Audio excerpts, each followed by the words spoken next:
Welcome back to another day in the life at Bavarian Rinse Sport. Today's episode, we got some cool projects lined up. First, we'll be swapping out a convertible top on a classic Volkswagen Bug. Then we're going to be giving an F90 BMW M5 the fresh downpipes to boost that sound and power. And to wrap things up, we'll be replacing a valve cover on a BMW 128i.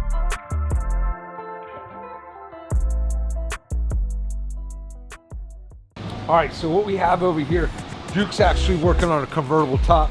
It is a Volkswagen Bug. I do like the fancier convertible tops, like the Bentley next door that we were working on. But here to tell you something, not a lot of shops, as a matter of fact, not any other European shop does the convertible tops. Most people have to take them to a top specialist. Not here. Duke's actually certified in a multiple of different brands that we work on in convertible tops. As you see right now, this is the old top that's coming off. Here's the new top that's going on. I know from having an E46 M3 that we had to do the top on, the frame is very, very touchy. You gotta be careful. When it comes to convertible tops, trust Bavarian Rinse Sport to do your convertible top. If it's a latch that's broken or you need a whole new top put in, we've got you covered. To book an appointment, you can go to BavarianRinseSport.com, click on the book appointment tab, you'll see our whole calendar and choose the time that works for you, or you can give us a call at 904-270-9390.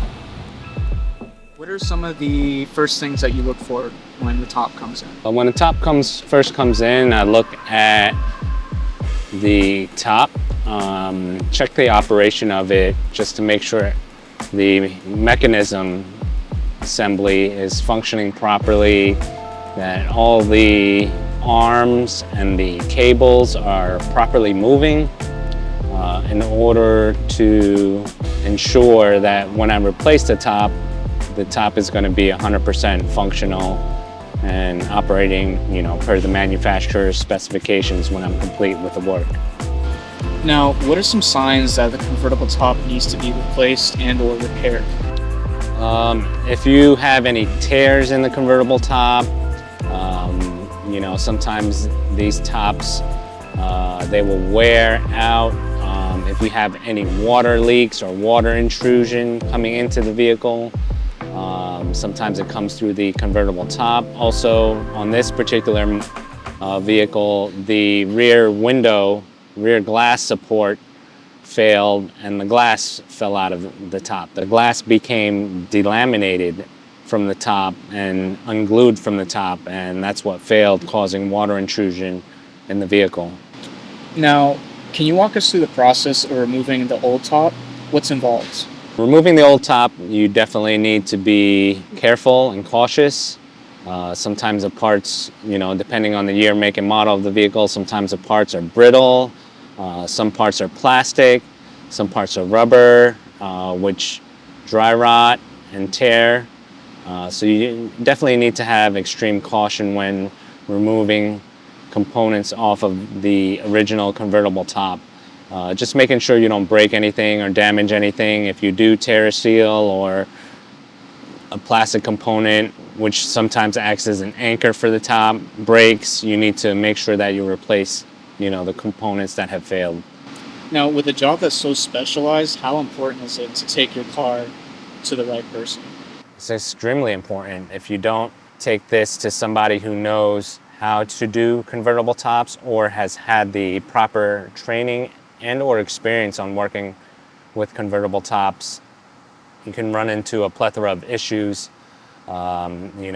Sometimes you put the top back and the top won't operate properly, it won't function, arms can get bent, electrical components can fail, mechanical components can also fail if the top isn't installed properly, and all the components that tether the headliner, also tension the convertible top. If they're not installed properly, it can fail very easily. What are some of the biggest challenges when replacing a convertible top? And how do you ensure that everything aligns correctly and seals properly? The biggest challenge is definitely remembering where and how the cables route. There are multiple arms on the convertible top, and you need to know how the tension cables route, where they get installed to, at which point. Remember how the top came on and off. So you're installing the brand new top in the exact position that it came out of. And why are we spraying the You want the fabric to get wet so it will stretch. Right now it's extremely tight because it's brand new. So in order for the fabric to seat properly and the top to function properly, the fabric has to be stretched a little bit. So the water will help loosen the fibers in the fabric and also allow the fabric to stretch a little bit, which is what I need it to do. It's important to have it replaced by experts. Proper operation to ensure longevity, to ensure that this top is going to operate as it would as if it came off the factory line. It's the importance. You need someone who's trained, someone who knows what they're doing, and someone who understands convertible tops are like an art. You know, you want to have somebody that knows how to work with these convertible tops to ensure everything is fitting properly and operating properly. I have a convertible top experience, you know, through factory training with Porsche. I've done them on many different brands, and that's what comes into play the most when installing and replacing convertible tops. It's the experience. Having the experience and being able to look at the convertible top and know where everything goes, how it attaches, is the most important when working on convertible tops and replacing them. Hey guys, this is Brandon with Media Made Fresh. Are you enjoying this video? Would you like content like this for your business? Send us an email or visit us at MediaMadeFresh.com and let's make your media fresh. Today we're working on this super sweet F90 M5, doing upper and lower downpipes. What kind of downpipes are we installing? VSRF. I have the front clamps loose and out of the way. Getting ready to pop the rear clamps loose and get them out of the way. And then out comes the catalyst. There's little brackets on the catalysts, as you can see right there. There's little tabs that bolt the catalyst to the back of the cylinder head, and there are no bolts in those tabs. So I'm gonna grab some better gloves and pull these cats out because they're hot. We price them out based on usually what the client's looking for, sound, price, things of that nature. OT time. I do declare, Mr. Beauregard. All right, that's pretty much it for up top, aside from putting it all back together. But now we get to go underneath and take the exhaust apart. What do you confirm, Cletus? What do you see? Someone's definitely cooked here. And what tells you that? Oh, now I can. Okay. That guy right there. Yeah. See him? Yeah. That's supposed to be attached to something. Huh. And it ain't. Something was done at some point and maybe reversed. Maybe they had the exhaust out for some reason, or they had... That doesn't necessarily mean the exhaust was out. This bracket being like that, or that connector being like that, doesn't mean the exhaust was out or anything like that. It just means someone's been in here touching things. What they were touching? There's also missing hardware, like there's a screw missing here, and this panel is fit incorrectly. It's supposed to go under. We focus on a select number of brands. We don't work on everything. Gives us the ability to focus on our craft and get really in tune with these cars like BMWs, Mercedes, Audis, Lambo, Ferrari, you know, Aston Martins, things like that. I'm forgetting a few, but you get my point. When you work on a wide selection of brands, it's hard to know all there is to know and be able to know minute little details about cars that could mean the difference between a 5-hour diag and a 1-hour diag. That's what puts us in a different ball field. And we go above and beyond for our clients. Holy Mother of Mary, Bobby. What you looking at? Come take a gander. Oh, God. While we were talking, I noticed this tire looked a little splattered. You see all that grease? That is from the CV boot. Oh? Yeah, it is. My God. It is split and leaking. What kind of reasons would cause a boot to fail like this? It's a good question. Kind of hard to answer. Typically, it's from age and abuse, or sometimes abuse. Being that it hasn't been leaking for a very long time and we caught it in this stage, we can replace just the boot, if it is the boot, and fill it with grease and send it on its way. Do what you want to your own car, bro. Don't let what anybody else has to say impact your decisions on how you modify your vehicle you pay for. Because when you break your you're going to bring it to me, and I'm going to fix it for you. Or whoever. Respect all builds. Tell me how one side has the washers. The other side doesn't. Yo. Someone cooked here. Yo. Smells like somebody was in here before me. Oh yeah, get out of here.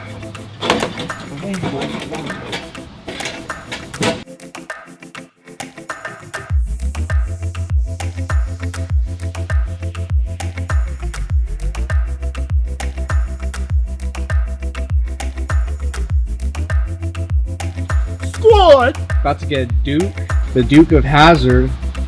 I just need an assist wrestling and exhaust into place.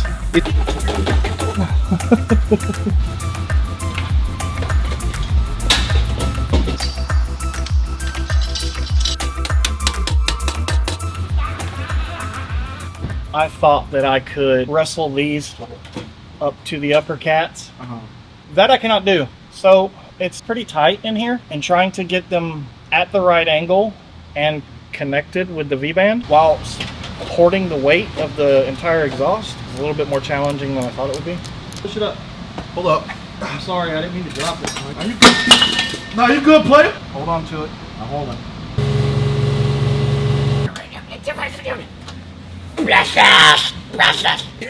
It's like, what? We're trying to line it up correctly. We're like, Hey Chris, so how'd the job go? Had a few little pinches here and there, trying to get the pipes aligned correctly. Pretty smooth, pretty straightforward. Right now I'm just putting everything back together. It appears that someone's been in here before, and there's a few things out of place. So I'm taking my time going through and making sure everything gets reattached properly, like, you know, harnesses and things like that, just because I don't want somebody to come work on this car after me and be like, that last guy really screwed me over.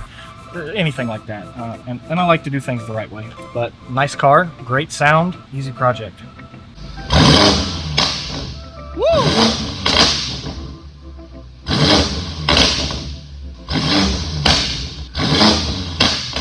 This is Dara with Media Made Fresh. Thanks for tuning in.